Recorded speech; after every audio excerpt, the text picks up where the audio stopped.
Sign them up for competition, sign them up for an audition, right? There are a lot of youth orchestras around. You can sign them up for an audition, and that way they know there's a deadline, right? You have to be ready by this date. You have to learn this, and this repertoire. So really depending, it doesn't matter whether they're a really beginner or, a very advanced player. You just find things to keep motivating them, because that's just our human nature. Sometimes we just need something to look forward to, right? Look towards, and then we'll be able to focus our practice that way. As far as the video project goes, there's a lot of things you could do. You could, make a collage and share it like as a live, as a virtual concert. Okay, you could have them. This works really well. Send it to certain people that they know. So one of my students, she agreed to send it to grandparents, an aunt, and a friend, so like another friend at school who plays the violin too. That's really good to have that too. So if the student has somebody who they feel comfortable sharing their video with, that'd be great. If they don't feel comfortable sharing it, then you shouldn't pressure them, but ask them, is there anyone who you really would think would enjoy watching your video? And it's usually a very supportive relative member, relative of the family or something like that. Especially if they're overseas, it's great. You can also, what I've also had my students do is play Happy Birthday. So then they practice it, they learn it, right? And then they record Happy Birthday, and then they even say Happy Birthday after they're done performing it, and then that video is set.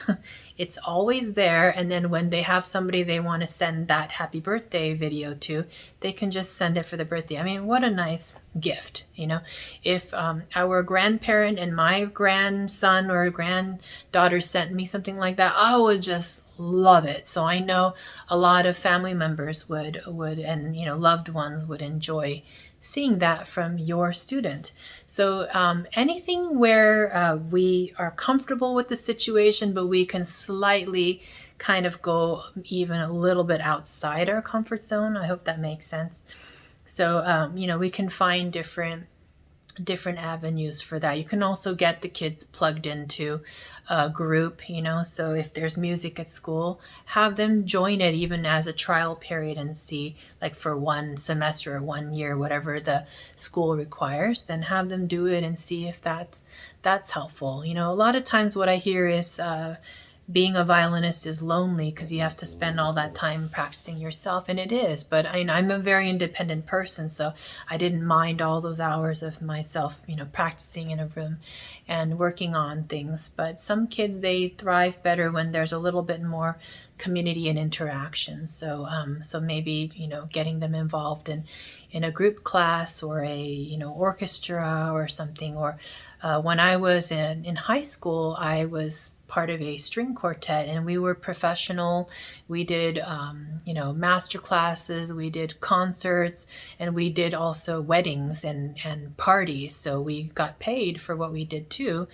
And we became a very close-knit family, and ever since I was in high school, I was always part of a string quartet or something like that, and it was a lot of fun and great chance to grow and really see what the possibilities are as a musician or as a professional, if they want to explore that as a possibility. So just I'm talking about a lot of things at once, but mainly the motivation. It just realize that it's totally normal. It's okay if you don't want to practice. It's normal, but we still need to practice. Okay, so just one last tip is, if we really, really don't feel like practicing, what I do is I think about that one thing I really enjoy practicing, whether it's, for me, I'm kind of a nerd. I like etude books, so I might just open up an etude book I haven't seen in a while, like Fiorillo or something, and just open it up, and I just, something easy, and I just start playing. I sight read.